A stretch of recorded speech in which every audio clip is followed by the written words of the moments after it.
Bismillahirrahmanirrahim. Alhamdulillahirrabbilalamin. Wassalatu wassalamu ala ashrafil anbiya wal mursalin wa ala alihi wa sahbihi ajma'in. Assalamualaikum warahmatullahi wabarakatuh. Dan salam sejahtera saya ucapkan kepada Ustaz Basri. Nama saya Nursyahada Syafiqah binti Mat Yusri. InsyaAllah pada hari ini kumpulan kami akan membentangkan tentang sebuah tajuk iaitu Awliyat Baina Solat Fil Bait wa Solat Fil Masjid, iaitu keutamaan sama ada solat di masjid ataupun solat di rumah. InsyaAllah sebelum kita memulakan perbincangan dengan lebih mendalam, adalah lebih baik sekiranya saya menerangkan terlebih dahulu apakah yang dimaksudkan dengan fiqh awliyat. Yang mana fiqh awliyat ini merupakan fiqh keutamaan yang meletakkan sesuatu tindakan ataupun amalan pada kedudukannya secara adil. Yang mana seseorang individu tu akan menentukan sesuatu amal atau perbuatan masing-masing berdasarkan keutamaannya, mengikut pertimbangan syarak dengan dipimpin oleh wahyu dan juga akal. Dalam arti kata lain, fiqh awliyat ini mengajar kita untuk kita bertindak dengan lebih bijak untuk mengutamakan sesuatu perkara yang perlu diutamakan terlebih dahulu dan kemudiankan sesuatu perkara yang perlu dikemudiankan. Akan tetapi taklah semestinya perkara yang terkemudian itu tak penting, tetapi ada perkara yang lebih penting.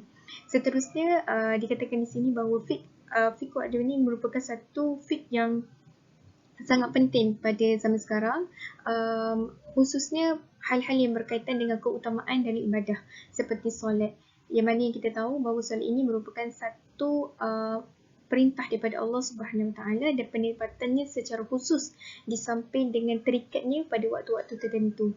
Dan solat ni juga merupakan salah satu daripada rukun Islam dan wajib ditunaikan oleh setiap umat Islam. Dan sebagaimana firman Allah Subhanahu Wa Taala, yang mana Allah Subhanahu Wa Taala mengatakan bahawa jadikanlah solat dan sabar ini sebagai penolong bagi kamu. Dan perkara ini merupakan satu perkara yang berat, melainkan bagi orang-orang yang khusyuk. Oleh itu, di dalam perbincangan kami pada hari ini, kami akan mengutarakan tentang hujah-hujah, iaitu yang membahaskan tentang keutamaan sama ada solat di rumah ataupun solat di masjid, insya-Allah. Assalamualaikum warahmatullahi wabarakatuh. Nama saya Ummu Aida binti Syikri Razi, nombor matrik 054693. Baiklah, insya-Allah pada hari ini saya akan menyambung perbincangan daripada sahabat saya berkenaan dengan solat berjemaah. Ta'rif solat berjemaah. Okey, jemaah dari segi bahasa adalah berhimpun atau berkumpul. Manakala dari segi istilah pula, solat yang dilakukan secara beramai-ramai atau berkumpulan yang terdiri daripada sekurang-kurangnya seorang imam dan seorang makmum. Okey, menurut Dr. Wabah Zuhaidi, iaitu pengarang kitab fiqh Islami, jemaah ini satu ikatan solat dan pertalian di antara imam dan makmum, di mana Islam telah menghalalkan beberapa sebab dan pertemuan secara beramai-ramai di kalangan umat Islam untuk melakukan ibadah, seperti solat 5 waktu, solat Jumaat pada setiap hari Jumaat, solat Aidilfitri, solat sunat dan banyak lagi. Solat berjemaah ini ia dapat mengukuhkan lagi perpaduan umat Islam, insya-Allah. Seterusnya, saya akan sebutkan beberapa kelebihan solat berjemaah. Sebenarnya terdapat terlalu banyak kelebihan solat berjemaah, namun saya akan sebutkan beberapa sahaja. Okey, baiklah. Antara kelebihan solat berjemaah yang pertama adalah solat berjemaah ini lebih afdal berbanding solat bersendirian, kerana kita akan mendapat ganjaran pahala 27 kali ganda berbanding solat bersendirian. Yang kedua adalah sesiapa yang berpaut pada masjid ataupun selalu melazimi solat berjemaah, maka dia akan berada di dalam naungan Allah pada hari kiamat. Yang ketiga adalah Allah akan memberikan pahala kepada orang yang berulang alik daripada rumah dan masjid untuk solat berjemaah. Okey, yang keempat adalah kelebihan solat berjemaah di masjid ini, ia dapat menghapuskan dosa dan meningkatkan darjat seseorang. Okey, terdapat terlalu banyak lagi kelebihan solat berjemaah. Jomlah sama-sama kita melazimi untuk solat berjemaah, tidak kira di masjid ataupun di rumah. Kita sama-sama kejar pahala untuk mengumpulkan saham akhirat, insya-Allah. Sekian sahaja perbincangan daripada saya. Assalamualaikum warahmatullahi wabarakatuh. Saya Fatimah Wada binti Mazdi 057052. Baiklah, saya akan sambung berkaitan dengan hukum solat di masjid dan juga hukum solat berjemaah. Okay, yang pertama iaitu hukum solat di masjid, yang mana terdapat khilaf daripada 4 mazhab mengenai hukum solat di masjid. Yang pertama menurut mazhab Maliki, yang mana mazhab Maliki ini memberi dua pendapat berkaitan dengan hukum salat di masjid. Yang pertama iaitu sunat dan yang kedua adalah fardu kifayah. Seterusnya menurut mazhab Hanafi, beliau menyatakan bahawa hukumnya adalah sunat muakkad dan juga merupakan hukum wajib. Dan yang ketiga menurut mazhab Syafi'i, yang menyatakan bahawa hukum tersebut adalah fardu kifayah. Dan yang terakhir menurut mazhab Hambali, mazhab Hambali mengatakan bahawa hukum salat di masjid adalah fardu ain. Seterusnya berkaitan dengan hukum salat berjemaah. Terdapat beberapa pandangan dan pendapat mazhab mengenai hukum salat berjemaah. Menurut mazhab Hanafi dan Maliki, yang mana solat berjemaah pada 5 waktu yang fardu selain daripada solat Jumaat merupakan sunat muakkad bagi individu lelaki yang berakal dan mampu mengerjakannya, tetapi tidak diwajibkan ke atas wanita, budak lelaki, orang gila, kanak-kanak, orang sakit, lelaki tua, orang yang terputus tangan dan lelaki yang mempertikaikannya.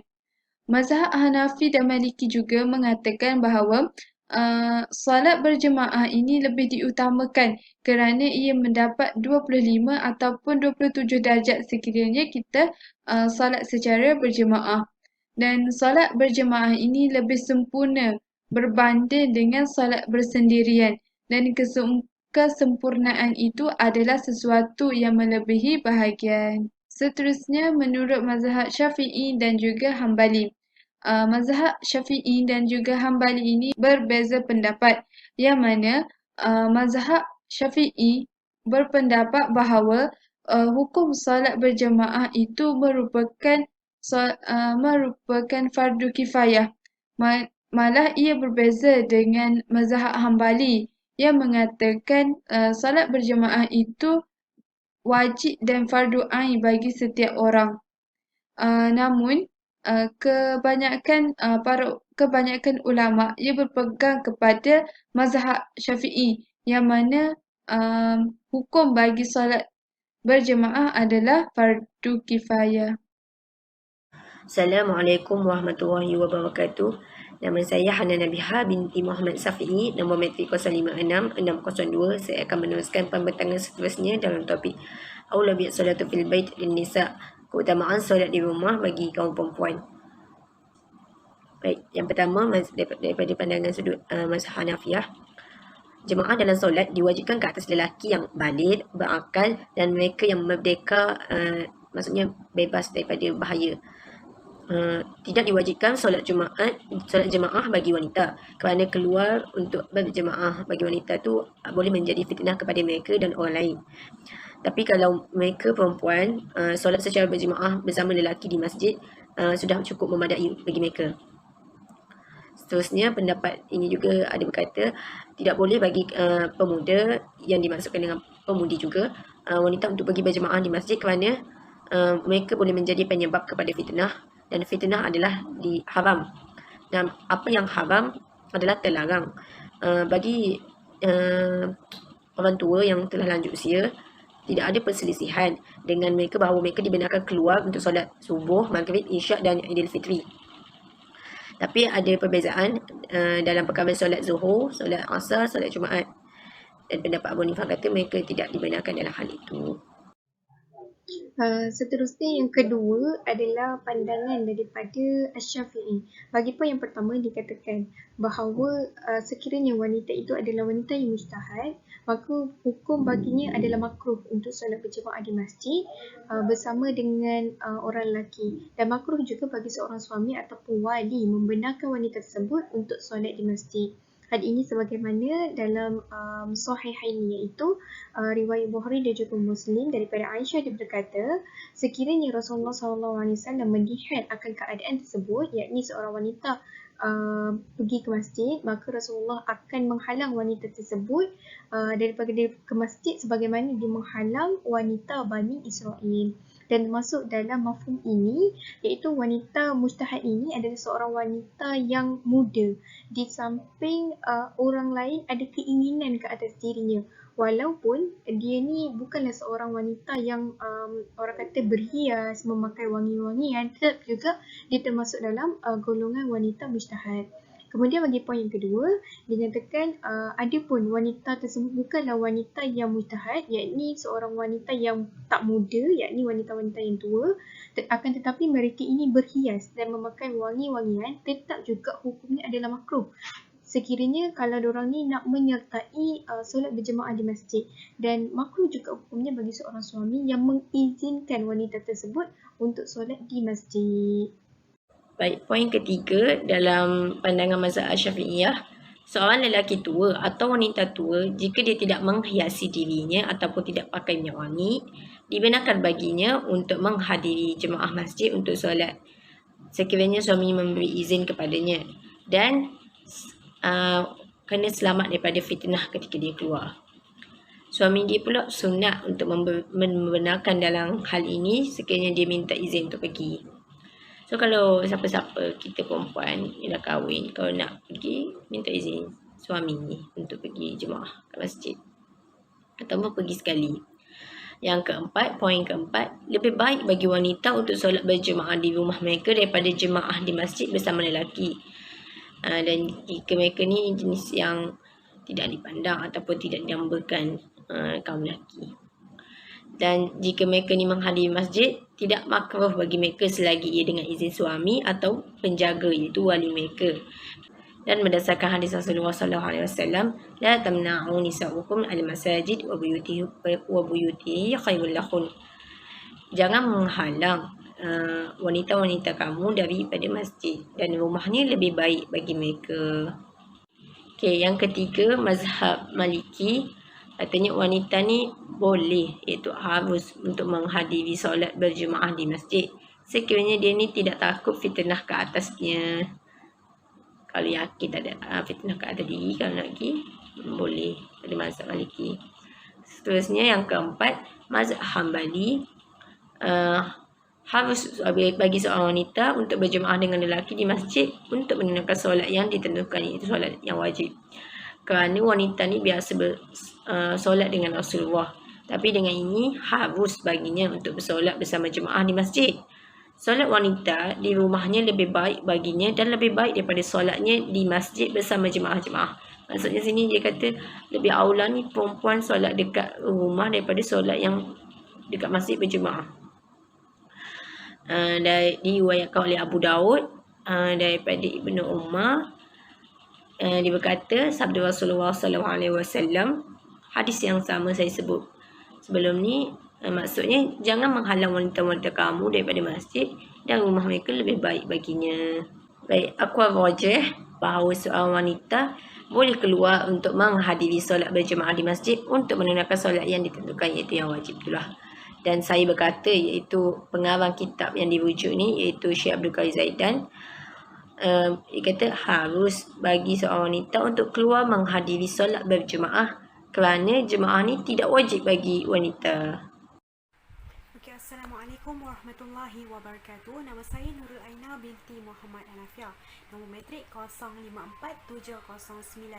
Okey, hari ini saya akan membentangkan berkenaan dengan keutamaan solat di rumah apabila berlaku beberapa keadaan. Okey, jadi isu yang akan diketengahkan adalah antara keuzuran yang dibolehkan untuk meninggalkan solat jemaah di masjid dan solat di rumah kerana alasan berikut. Okey, yang pertama adalah penyakit yang memberi kesusahan untuk seseorang itu hadir ke masjid. Contohnya terkena hujan sehingga tidak mampu untuk berdiri dengan elok, maka diberi pengecualian untuk solat di rumah. Tetapi penyakit seperti sakit kepala ringan dan demam biasa bukan alasan untuk seseorang itu meninggalkan solat jemaah di masjid. Dan Rasulullah juga pernah bersabda, yang sakit janganlah mendatangi yang sihat. Oleh itu kita amat digalakkan untuk solat di rumah, terutamanya pada zaman COVID-19 yang semakin teruk dan semakin menular. Okey, yang kedua adalah takut akan bahaya dirinya, wang, kehormatan ataupun penyakit yang sukar untuk dihadapi, seperti apa yang diriwayatkan oleh Ibnu Abbas yang menyebutkan Rasulullah pernah berkata, sesiapa yang mendengar orang yang melaungkan azan, maka tidaklah yang keuzuran menghalangnya dari mengikutinya, iaitu hadir solat berjemaah. Lalu para sahabat bertanya, apakah yang dimaksudkan dengan uzur? Jawab Rasulullah, ketakutan ataupun sakit. Oleh itu tidak wajib solat jemaah di masjid jika menghadapi ketakutan yang melampau kerana takut hukuman yang tidak adil seperti dipenjarakan, wujudnya orang jahat dan tidak bertanggungjawab dan sebagainya.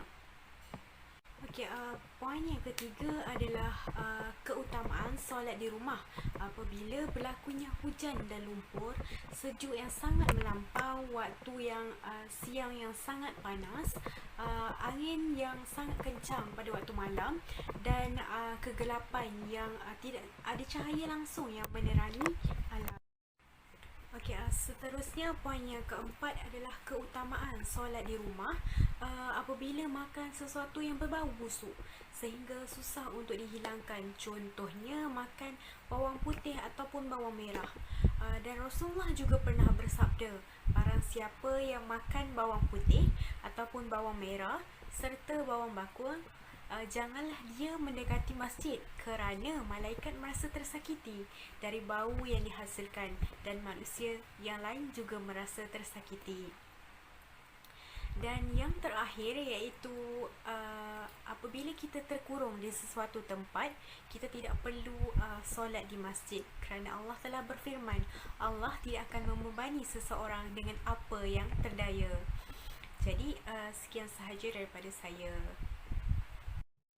Sebagai penutup kepada pembincangan kami pada hari ini, dikatakan bahawa keutamaan dalam beribadat ini sama ada secara individu ataupun berjemaah atau di masjid ataupun di rumah adalah bergantung kepada situasi ataupun keadaan tertentu. Dalam arti kata lain, bahawa keutamaan sama ada solat di rumah atau di masjid ini adalah bergantung kepada keadaan ataupun individu beserta dengan ciri-cirinya sekali. Misalnya, sebagaimana perbincangan pada awal tadi, dikatakan bahawa solat berjemaah di masjid ini adalah sunat muakkad bagi seseorang lelaki yang baligh dan juga berakal, tetapi tidak diharuskan pula bagi seorang wanita,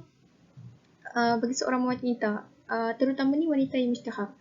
Kerana wanita-wanita yang berciri kemustahan ini adalah wanita yang boleh membawa fitnah. Jadi untuk mengelakkan daripada orang kata timbulnya fitnah adalah lebih baik seandainya kalau mereka ni solat di rumah saja.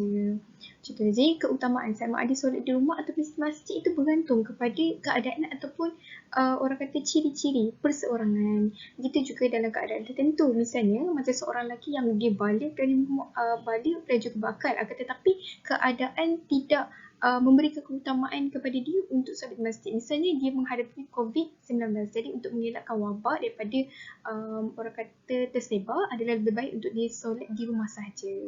Oleh itu secara akhirnya kita ni sebagai masyarakat Muslim perlulah bertanggungjawab untuk meningkatkan orang kata keimanan kita kepada Allah Subhanahu Wa Taala, yakni dengan melakukan amal kebaikan dan meninggalkan segala perbuatan-perbuatan dosa di samping mengutamakan perkara-perkara yang perlu diutamakan terlebih dahulu, insya-Allah. InsyaAllah sampai di sini saja pembincangan kami pada hari ini. Syukran jazilan.